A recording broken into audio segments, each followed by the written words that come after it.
Let's talk about Google Hangouts really quick. This is just going to be a quick screen recording of the way to get into a Hangout and how to invite people and get started. Now that the weather's getting cold and weather is not the best, doesn't make sense to venture out when you can meet quickly virtually. Because we all have Google accounts and some of our districts do as well, we can take advantage of Google Hangouts. One quick thing to let you know that there can be 10 people with different email addresses in a Hangout, 10 different locations, or if they're all at GWAEA email addresses and everybody has the same Google account, you can have up to 15 people in one Hangout. So let's talk about how to get started with Hangouts. This presentation that I've got here will also be linked in the bulletin board for you to take a look at, so you can walk through this as we go.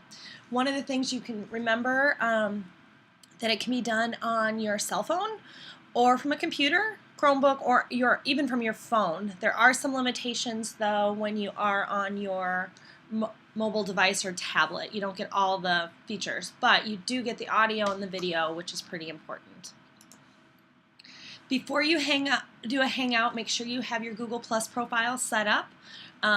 Most of us already have that set up, but just go to the plus U in your email account and add your age and say it's okay, and you are good to go there.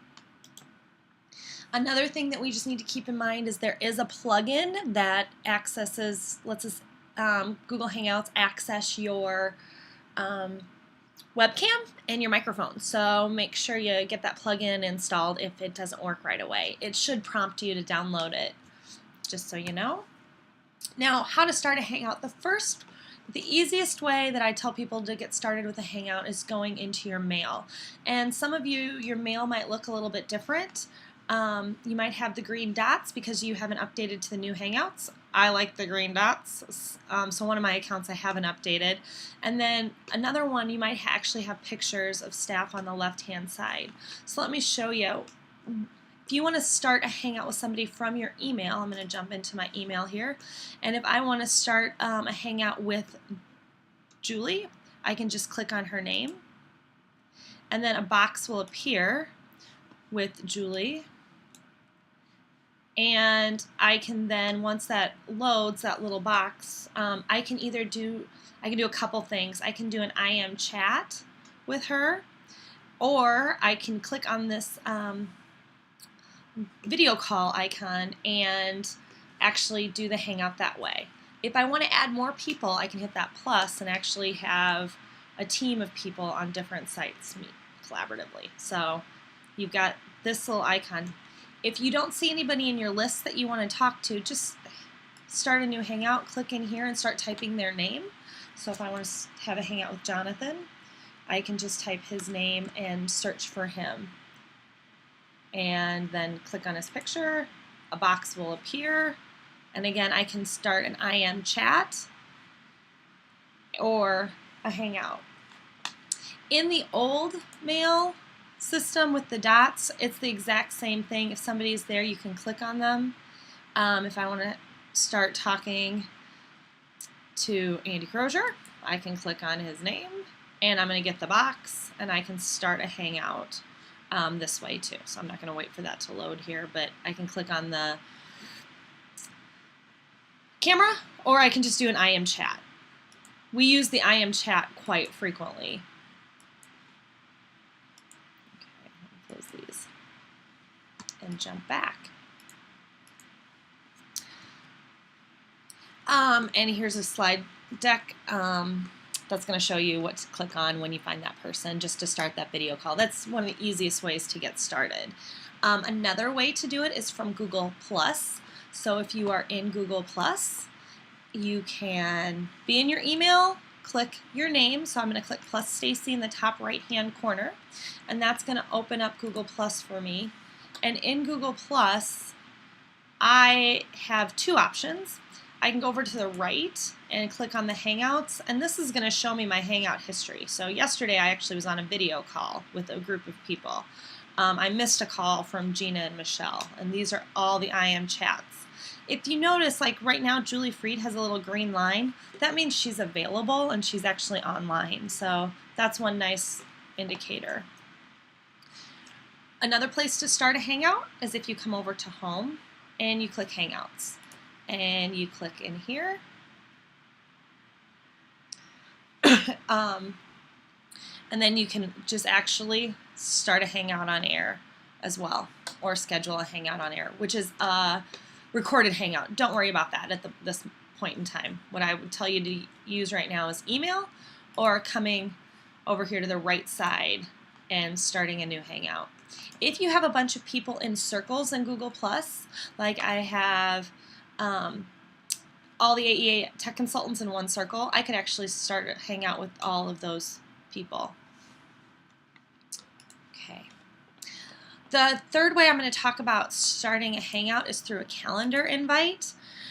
If you schedule an event on your calendar, one of the things you can add is join a video call. So instead of having to invite everybody once you're in the Hangout, you can just, everybody can go to their calendar invite and click on the join the video call. So let me show you what that looks like. I am in a calendar invite, and so I have a meeting here this afternoon, or this morning at 10. So if I click on that event, I can see there's a video call. So I can actually just say join video call, and everybody who's been invited to that calendar event can just go to the video call link in their calendar and jump into the Hangout. So right now I'm the first one to join, so I'm going to actually join my video call and show you some features of the Hangout.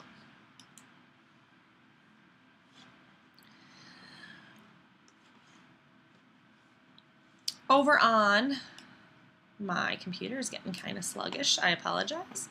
So now that I'm in, the most important thing is going to be to get other people into your Hangout. I'm going to actually shut my video off. If I click on the person, I can start adding people. So I can add email addresses. I could actually add phone numbers. So if I want to call someone, I could have a conference call.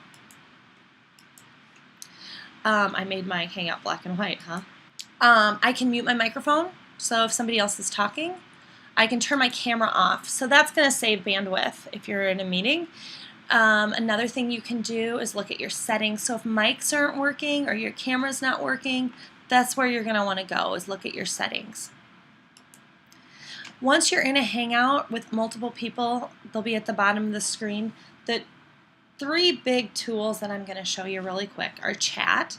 So over on the left-hand side, these are apps that you can use. So I can actually do an IM chat with other people as we're meeting. This is a great way if you're talking and you're sharing resources and you want to share a web link or something, you can paste that over into the chat box over here. Or post a question for whoever's presenting or talking, and then they can read that later. Great tool. Everybody in the Hangout can see the chat though, just so you know. Screen share is another tool. So by clicking on screen share, what this will enable me to do is show different windows on my screen. So if I wanted to show somebody a website or go through a presentation, I could actually click on the window that I want to show them. And instead of my picture, they're going to see whatever is on my screen when I'm talking, which is a nice tool if you're doing a presentation. I'm going to cancel that. The other one that I like and that I use quite a bit is Google Drive. So if we are meeting, rather than jumping back and forth between a bunch of windows, I'm going to turn on the Google Drive app and actually on my screen go to Google Drive and pull up a document. So I might want that bulletin board update, or that might be the agenda we're working on right now and we're collaborating everybody in the Hangout. And if I select that on my screen only, if you see, my notes will be up at the top and then everybody's pictures will be at the bottom. So I can actually be typing on the notes, listening to people, looking at their pictures at the bottom. And everybody else in the Hangout will actually have access to this too. So if they want to turn it on for themselves, they can. They can click on the Drive app and then click on whatever documents are listed. If you click on the arrow, You can add more documents. So if you have a PDF or a spreadsheet, you're looking at data, you can have those all queued up for everybody in your meeting, and they can look at that. To shut any of the apps off and to turn them on, just click on the app. So I'm going to turn it off, and if I want Drive back, I just click on it. If I want Chat on, I can turn Chat on, or I can turn Chat off. So those are the biggies while you're meeting. If you have questions about Hangouts, once you're done with a Hangout and you want to leave, you can just click on the hang up, leave call, and then it will close out the Hangout and you're gone, you're done. Directions and some more information can be found in this Google presentation about some extensions and other ways to start Hangouts. These are those tools, those settings that I had just talked about and how to add people.